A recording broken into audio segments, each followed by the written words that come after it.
So, yun po yung trabaho ng AVR, yung Automatic Voltage Regulator, na pagka humihina yung kuryente, ina-adjust niya ng automatic yung ating voltahe para masuplayan ng maayos at gumana ng maayos yung ating refrigerator at lumamig ng maayos yung ating mga ref.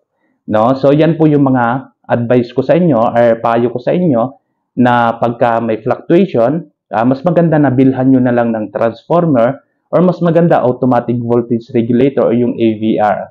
So, sa mga wala pang idea sa AVR, ganyan po yung itsura niya yung nasa screen. Ayan. No? So, dyan po natin isaksak yung ating refrigerator para i-maintain niya lang yung voltahe na kailangan ng ating refrigerator. So, kung ikaw nagtatanong ka kung saan makakabili ng mga automatic voltage regulator, makabibili yan sa mga Shopee, Lazada. No? So, ilagay ko na lang sa comment box yung link ng Shopee